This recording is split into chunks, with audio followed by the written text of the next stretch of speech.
can't attend our discussion for this afternoon.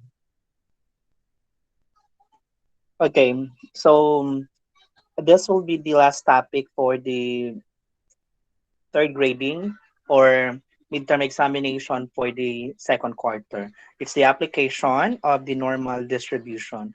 So just a recap from last week lesson, we are going to use z-test when the population standard deviation is given and, and the sample size is greater than or equal to 30. If you don't have the population standard deviation, then we can't use the z-test. The normal distribution, as we all know, it's a bell shape, meaning the mean, the median, and the mode coincide at the center of the distribution. So, so we have here a z-score or standard score will tell us how many standard deviation, how many standard deviation a value is away from the mean. Baga, titingnan dito class kung gaano kalayo yung score mo, kung ilang standard deviation ang score mo doon sa mean. So we will be using this formula as the z or the z-score is equal to the sample mean minus the population mean divided by the population standard deviation. Okay? Standard deviation na tinutukoy natin dyan, it's for the population standard deviation. Now, we will be using the raw scores in getting the z-score because raw scores may be composed of large values, but these large values cannot be accommodated at the baseline of the normal curve. That is why we are going to convert them into a z-score. Okay? So, say for example, we have this one. The scores of a standardized test are normally distributed, which has a mean of 100 and a standard deviation of 15. So if the mean, the average is 100 and the standard deviation is 15, and your score is 150, meaning to say you are one standard deviation above the mean. If your score is 130, you are two standard deviation above the mean. If your score is 145, it's three standard deviation above the mean. When your score or when your z-score is negative, that is an indication that your score is below the mean. Yun ay isang palatandaan na ang score natin ay mas mababa sa mean kapag nakakakuha tayo ng z-score na negative. Now, if the z-score is 0, meaning to say your score and the mean or the average are the same. Or you are the mean. Your score is the mean. Now remember, from 85 up to the 115, this is the 68% of the class. From 70 going to 130, that's the 95% of the class. And from 55 going to 145, that's the 99.7% of the class. Okay, that's the empirical rule. Now let's use those formula just a practice how to find the z-score. The scores of humanities and social sciences students in the second periodic examination for math has a mean of 32 and a standard deviation of 5. So you have here a mean of 32. You have a standard deviation of 5. Find the z-score of the student who got 37. So this will be the sample mean. So let's list down the given. I suggest that you start your solution by listing down all the given. We have here 37 as the sample mean. This is the symbol of the population mean. You look at the problem.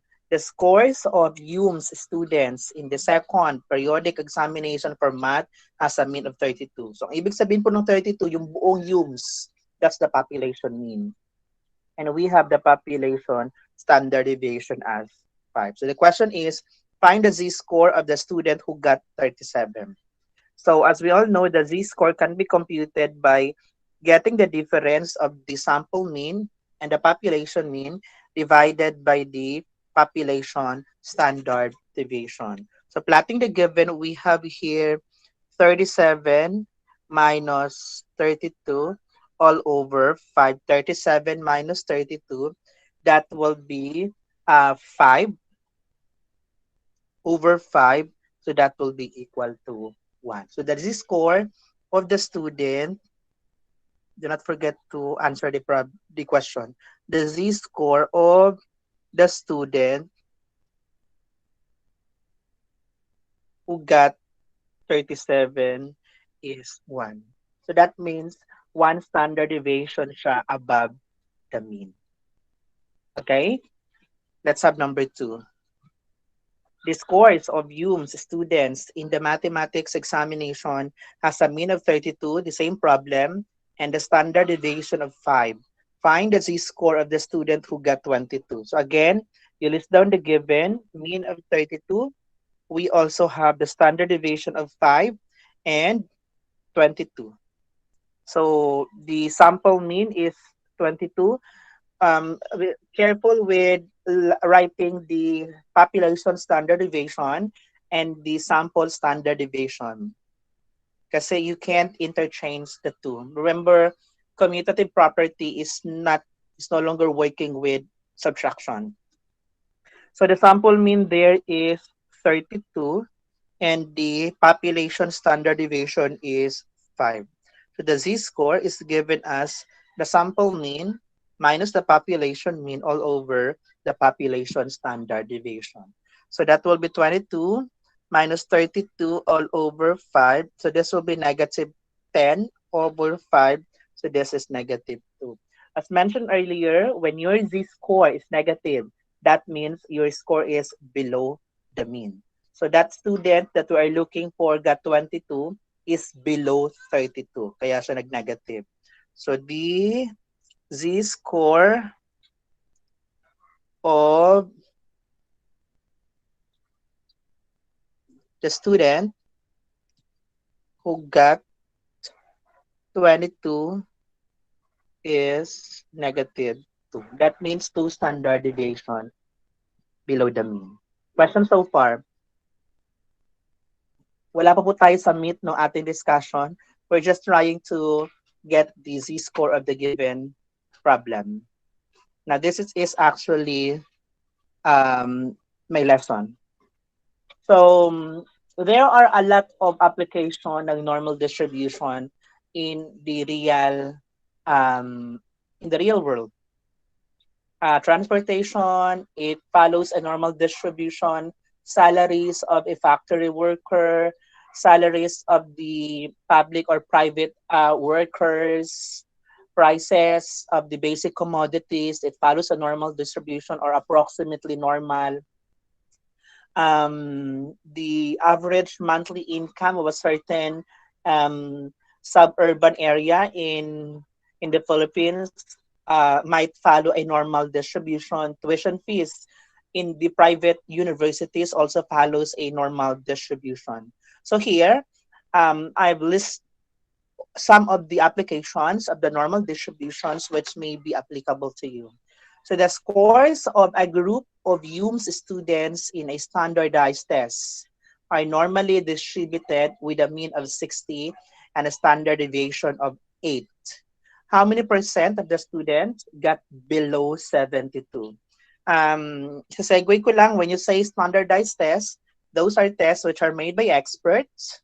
So standardized tests are the example of the standardized test that you've already take. We have the National Achievement Test, the National Career Assessment Examination or the NCAI, the NAT, the University College Entrance Examination are also standardized tests. Quizzes, long tests are not standardized tests. Seatworks are not standardized tests. Periodic exam are not standardized tests. Okay? So again, you start your solution by listing down the given. Meron tayong mean na 60. What is that mean of 60? Is it the population mean or the sample mean? Kasi you must distinguish between the population mean and the sample mean. Otherwise, you are going to get an incorrect z-score. So it's a matter of understanding the sentence. The scores of a group of HUMSS students in a standardized test are normally distributed with a mean of 60. So I assume that pertains to the population mean. Okay?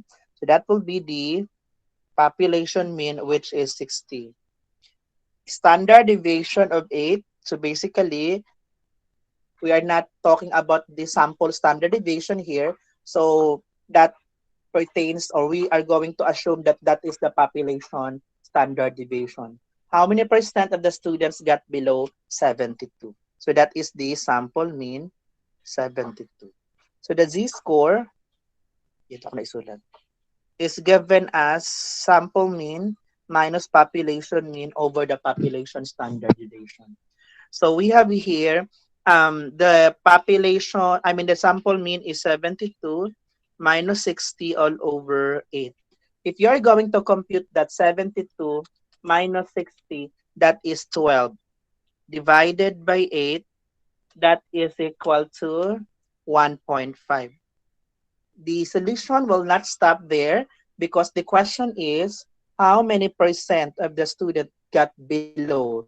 So we are concerned of getting the probability that the z-score is less than 1.5. Okay? When you are going to graph that in a normal distribution, this is, the mean is 60, and then 72 is here, which is a z-score of 1.5. So less than, we are concerned about this area. How many percent of this area that's less than 1.5? So basically, since the shaded region is more than 50%, we will be using zero point 0.5 plus. If the area is less than 50%, the area that we shaded is less than 50%, then that will be zero point 0.5 minus. So let us look at the equivalent of 1.5 in the z value. So the 1.5 will be here. Sorry. Ay, 0.43 po. tama, thank you. 0.43. Ito. 0.4332. Thank you for that. 0.43. Ano nga ba yun, Chito? 4332. So that will be 0.9332. Since percent ang tinatanong, you multiply that to 100, which is equal to 93.32%. So hence, thus, therefore, whatever conclusion words na pwede mong magamit, you can use it in the problem. So hence, 93.32% of the HUMSS students got the score below 72. Okay? So it's just a continuation of last week's lesson. This time, naka-problem lang talaga siya. Question?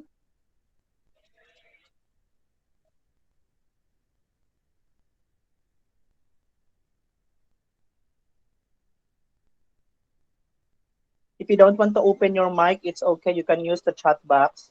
If you understand the lesson, you don't need to open your mic or what. But I'll appreciate if you are going to ask question. Kasi mahaba pa tong lesson na to. Okay, no one is asking. Let's try number 3. So the scores of a group of HUMSS students, same problem ito ha, in a standardized test are normally distributed with a mean of 60 and a standard deviation of 8. The question now is, if there were 250 students who took the test, how many students scored higher than 64? Kanina, lower ang ginamit natin. So, kaya tayo nag less than dito. Ito po, kaya tayo nag less than kasi below ang ating ginamit. In case yan ay above, So greater than yung ating gagamitin. So, since higher ito, malamang greater than ang gagamitin. But before that, let us list down the given. The sample mean is 64. The population mean is 60. The standard deviation is 8. And the z-score is given as the sample mean minus the population mean all over the population standard deviation. So this will be 64 minus 60 over 8. So 64 minus 60, that's 4 divided by 8, that is 0 0.5. So we are concerned of the probability that the z-score is greater than 0 0.5. Kasi higher. Z must be greater than 0 0.5 because the equivalent of 64 in z-score is 0 0.5. So if you are not sure if you will be using plus or minus, you draw it in a normal distribution. 0 0.5 is above, this is higher. Plus minus, ang gagamitin. Minus po. Minus, very good. This is 60 and this is 64. So 0 0.5 minus. What's the equivalent of 0 0.5? Sa z value. 0.1915. Tama, Chito? 0.5, yes, this one. 0.1915. So 0.1915. So 0.5 minus 0.1915, ang katumbas niyan ay 0.3085. So this is equivalent to, multiply mo lang yan sa 100, 30.85%. Pero hindi din nagtatapos. Kasi ang tinatanong, if there were 250 students who took the test, about how many? Ilang estudyante daw? So, 250 times mo ngayon yan sa 0.3085, meron tayong makukuhang 77.125. When dealing with samples, it should always be round up and not round off. So, 78. So, thus, there are 78 students who got above or scored 64. Okay?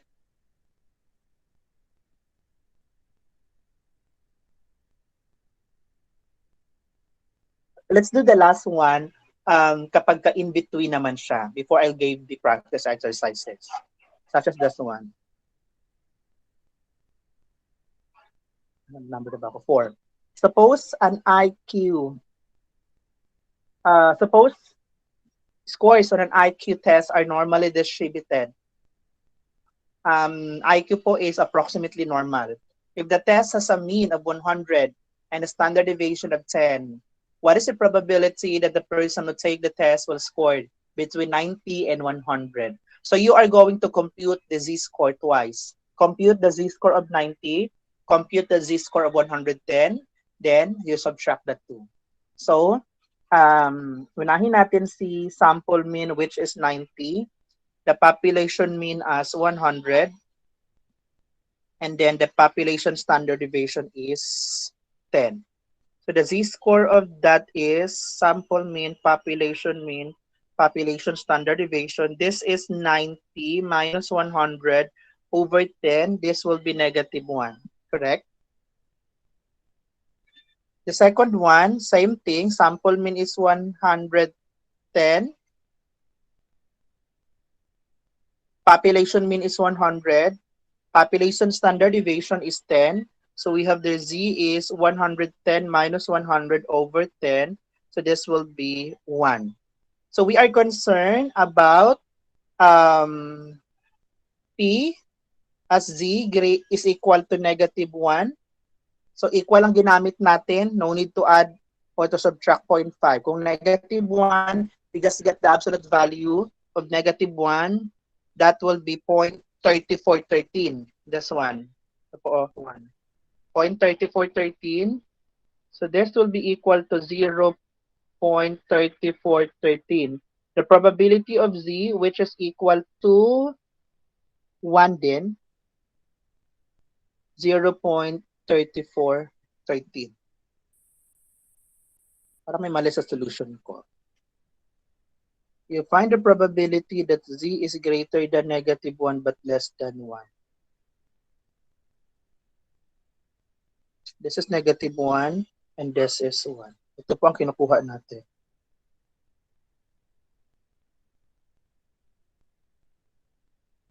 Yung area na to. So this will be equal to what? That's the empirical rule, I think. Hindi siya 0 eh.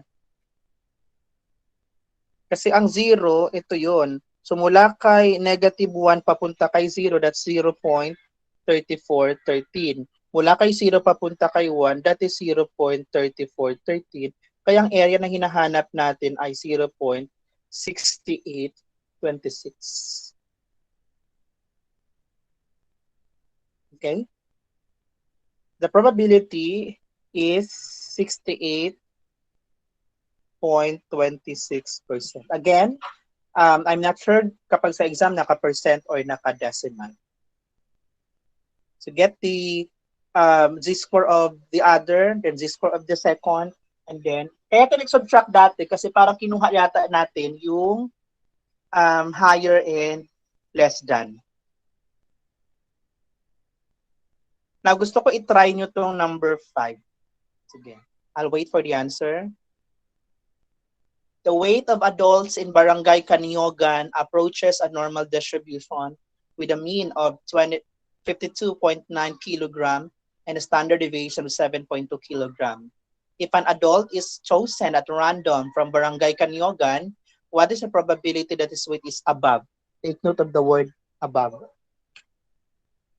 Go. Sasagot ako.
You can type your answer.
Do you have the answer?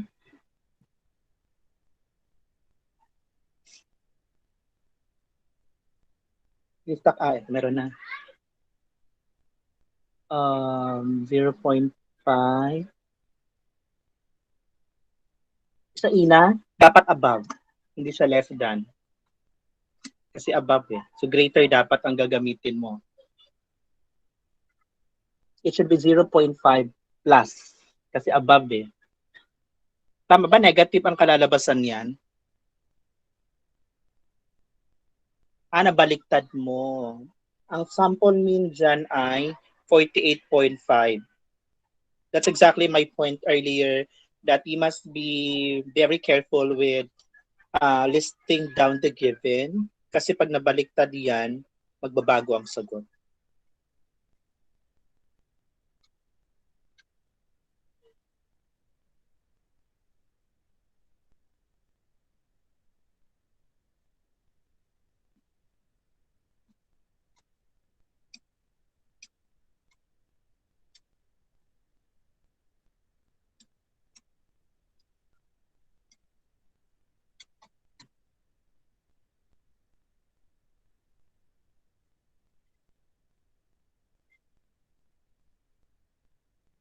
Para ba the others?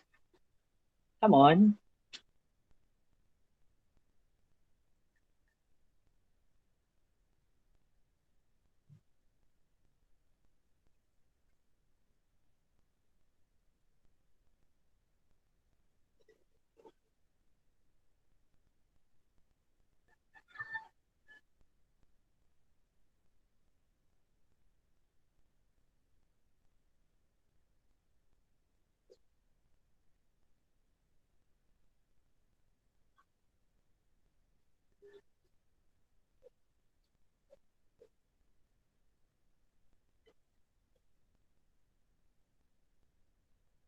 Do you have the answer? Okay. Yeah, that's correct, Chito. Negative 0.61. It should be greater than Chito. Kasi above, above ang hinahanap. It should be the probability of Z above negative 0.61.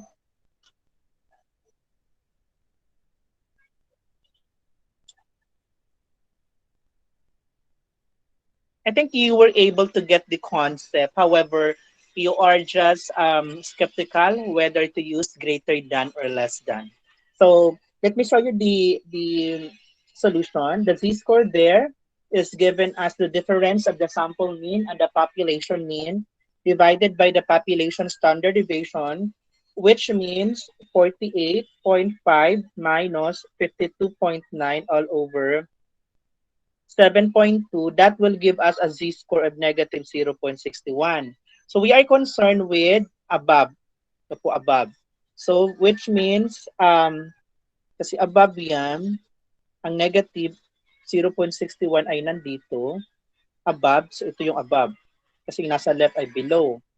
So it's obvious that the area, we were able to shade more than 50%. So it should be 0.5 plus. The equivalent of 0.61 is 0.2291. So 0.2291, that is 72.91%.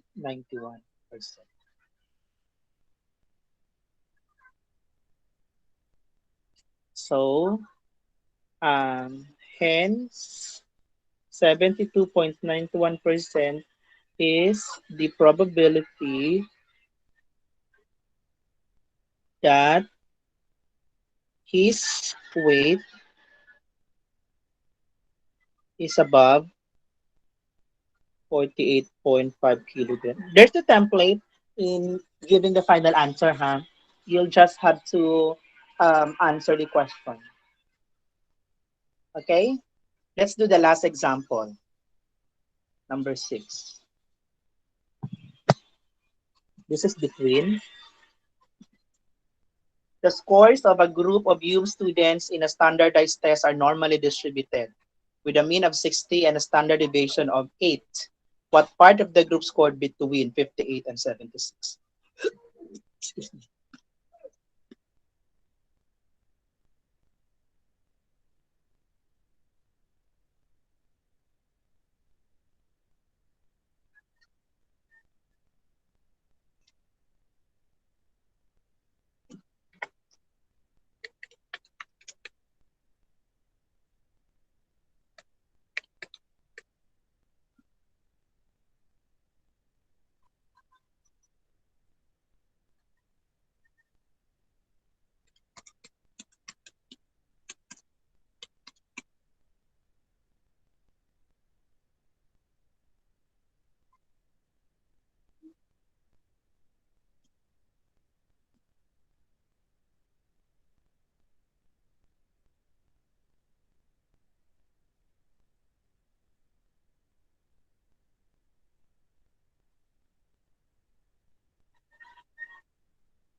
So kunin niyo ang z-score ng 58, kunin niyo ang z-score ng 76.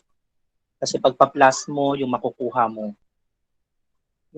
mong equivalent na z-score niya.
For 58,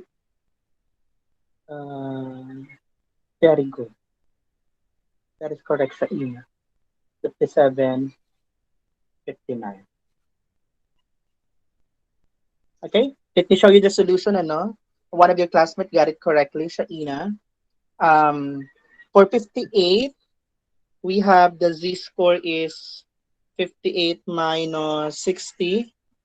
60 ba? Divided by 8. So the z-score will be 58 minus 60 is negative 2 over 8. That will be equal to negative 0.25. Ito namang isa, z-score is 76 minus 60 over 8. This will be 16 over 2, which is equal to 16 over 8 rather, which is equal to 2. The probability of z, which is equal to negative 2.25, is 0.0987.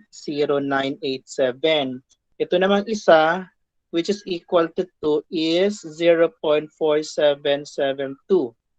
So the concern here is that the z mali. The concern here is that the z-score is greater than negative 0.25 but less than 2. So 0.4772 plus 0.0987, that will be 0.5759 or 57.59%. Very good. Okay, question. Nan, wag mo na umalis. I'll be getting the attendance. Kung medyo nawawala kayo sa Google Meet, okay lang na mag-screenshot kayo doon sa group. No?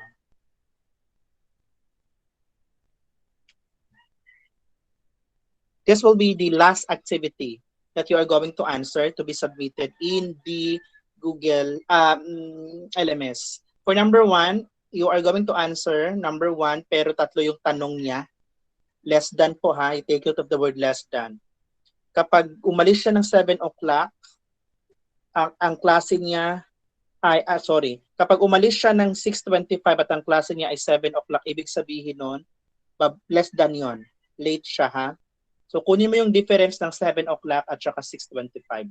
Yun yung magiging minutes mo. And also this, I think that's the last. Okay. Wait lang, stop recording.